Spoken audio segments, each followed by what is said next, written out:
Peace be upon you all, and welcome to my channel. In this session, we're going to cover the fundamentals of software monitoring. You'll learn about the basic software structure, how to read software patterns, how to access function block help, and how to identify and understand linked user blocks. As you can see, the simulator is already running. Double-click the toolbox icon on the desktop,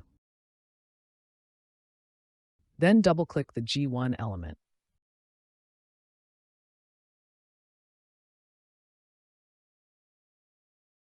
The Software tab, located in the Component Editor, shows all the application software downloaded to the controller.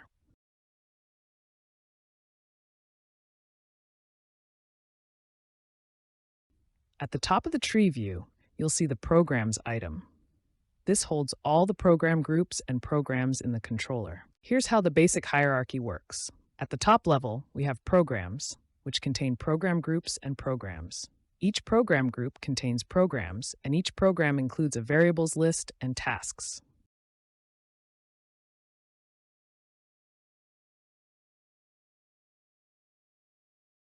Each task has its own variables list, user blocks, and function blocks. A user block itself is made up of a variable list and function blocks. User blocks can be nested inside other user blocks. You can expand or collapse each level in the tree to manage what you're seeing. You might find some function blocks marked with a blue S. That means the block is imported from the design standard library. Libraries are part of the Toolbox installation, and their content depends on the specific controller type you're working with.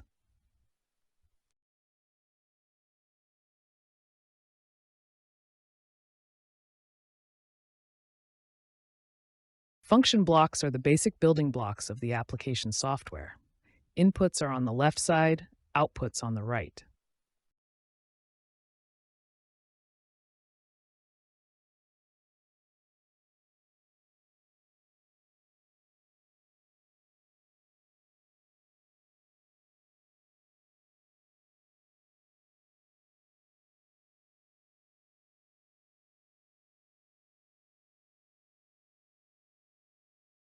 To view help for a block, right-click on it and choose Block Help.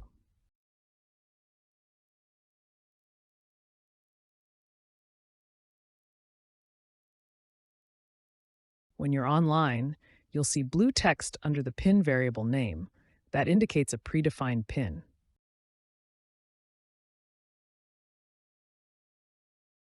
Green values change in real time and represent the current value of the variable.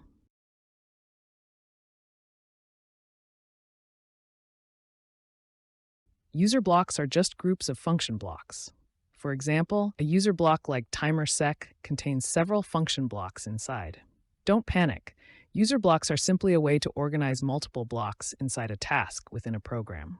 The more you explore and experiment, the easier it will become to understand. User blocks can be nested inside other user blocks. For instance, timer_sec is nested inside the speedy LDCSDRP user block. Let's play around and create some programs, user blocks, and tasks, and start adding all kinds of function blocks. This hands-on practice will help you get comfortable with the block diagram editor, and it's a great way to really understand how the software is structured.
Linked user blocks are imported from a custom library created for specific applications.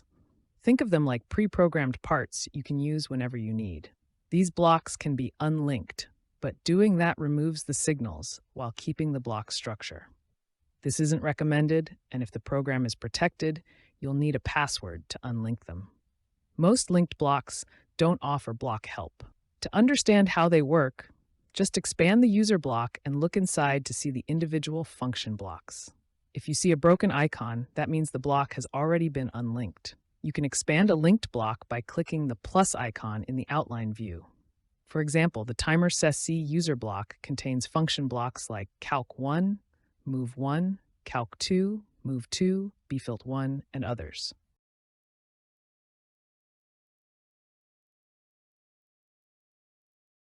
Each function block has both a full name and a short name. Since full names are too long for diagrams, ToolboxST shows you the simpler version. So for instance, a relay logic block might just appear as RUNG. RUNG blocks are used to solve Boolean logic equations with up to 16 inputs. The EQN pin is where you define the logic equation. It supports parentheses, not, or, and using these symbols. For not, plus for or, and sure for and. The block sends the result to the out pin variable. The move block transfers the value from the SRC input pin to the DEST output pin, but only when the enable pin is true. It also supports data type conversions and memory move operations. The CALC block handles math operations. You define your expression in the EQAT pin, and it uses inputs A through H. The result is sent to the out pin. BFILT blocks are used to filter Boolean signals by time delay. The signal on the in pin only passes through to out if it stays true for the amount of time defined on PUDEL or stays false for the time set on DODEL. Compare blocks compare two values, IN1 and IN2, and send a true or false signal to the out pin depending on the defined condition. The select block chooses one of up to 8 inputs or the cascade input to move to the output. The lowest value of the in inputs is prioritized. If none of cell pins are true, then it outputs the value from the CASC input. The timer block works like this. When the run pin is true, the cur time value starts increasing. Once it reaches the max time, the 8-time output becomes true. If run is false, the timer pauses. If reset is true, cur time resets to 0. If auto RS is true, the timer resets automatically after hitting max time. Don't worry, this is a simulation, so you can experiment freely. The pulse block generates a one-shot Boolean pulse. When the trig pin goes true, the output goes high for the time defined on the with pin in milliseconds. Even if the trigger drops during that time, the pulse continues for the full width. It remembers the trigger's previous state, so it can detect new rising edges. Comment blocks are just there to help you document your logic and keep diagrams easy to read. You can add your comment text in the property view at the bottom left of the screen.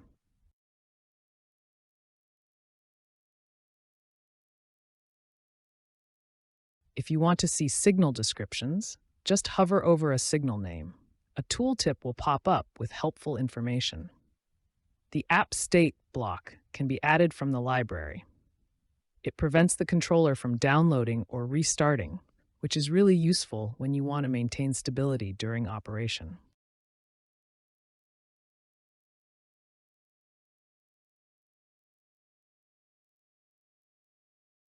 And finally, you may see letters next to live values, like F, which means the value is forced. A means alarm, AK, means the alarm is acknowledged. S means it's a simulated signal. That's it. Thanks for watching. Don't forget to like and subscribe. And if you're looking for the download links for the Mark VIe simulation, you'll find them in the comments section below.